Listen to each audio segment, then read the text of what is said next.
Here are the horoscopes for the week of the 2nd to the 8th of June 2014. There's a lot of activity around this week, with many planets moving quickly and making different aspects with each other all through the week. So every single day, in fact every single hour and half hour, will bring something new. So with a lot of activity, there's a need to find the stillness within. There's not going to be that many still moments externally, so it's to be walking around with that calm centre and then just observing all the different activities, the thoughts and the emotions that come up, because we have Mercury going into Cancer just recently and then getting ready to retrograde back into Gemini. So it's all about the thoughts and the emotions, because Gemini is our processing thoughts and Mercury is the planet that rules Gemini, and how we process our thoughts, which thought forms we tune into and therefore make our reality. But with Mercury in Cancer, that takes us deeper into the connection between our thoughts and our feelings. So this is going to be quite a busy week, but with that activity coming up, it's very important to just walk around with that calm space inside and to be the observer a little bit more. Because as the sun passes through Gemini, it can be very quick, sociable, mental, quirky, funny. There's a tendency towards the superficial with Gemini in the nicest possible way. The sun's out and we're buzzing around.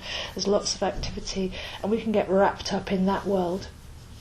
But with Mercury getting ready to retrograde in those first degrees of Cancer, whatever comes up is worthy of reflection in the calm of the evening and in the centre of the storm.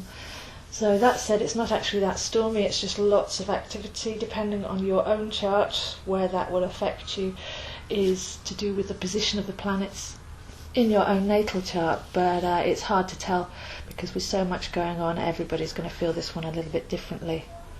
But one of the resounding feelings for this week is one of gratitude.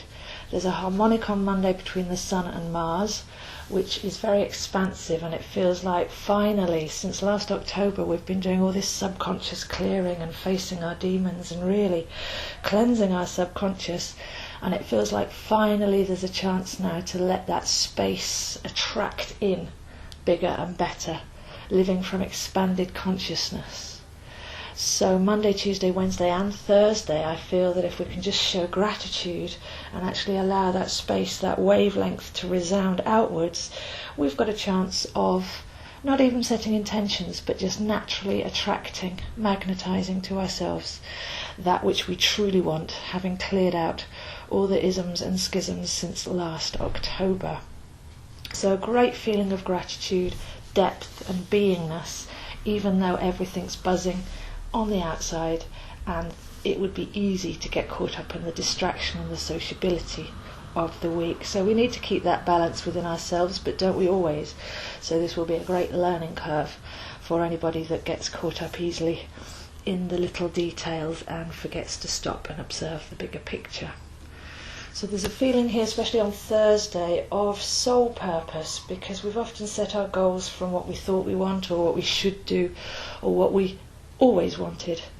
But with our perception of the past now cleared, having got rid of some of the storyline and the identity and the accumulation of baggage and cleansed, especially on Wednesday, there's a feeling here that we can actually start to live our lives from a soul purpose perspective if we're not doing already. So that's what am I really here for, rather than what do I need to do today. And to take that perspective will actually affect the choices and the synchronicities that we attract as a result. So Thursday is a very good day to go deep and to see yourself as a multi-lifetime purpose, as a divine spark, as a soul that's come here to do something bigger than just survive, get by and tick things off a list.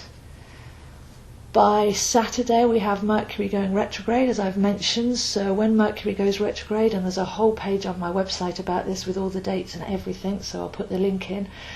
When Mercury goes retrograde, it's worth going back, revising, rethinking, but with this one, refeeling and looking at our emotional programming and re-evaluating whether our emotions are actually serving us or not.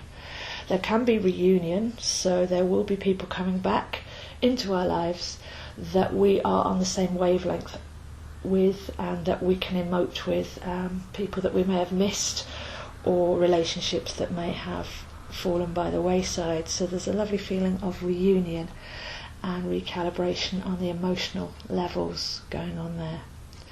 We also have Neptune going retrograde, so this doubles, if not trebles, that effect, because Neptune is our spiritual tuning fork. It's our resonance with the higher realms.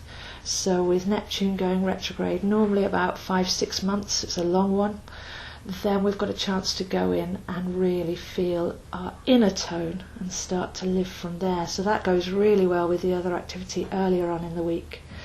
So it's really a very interesting dynamic. Lots going on the outside. That Gemini, buzzy, sociable, lemony, zesty, yellow, buzzing bee energy of the Gemini.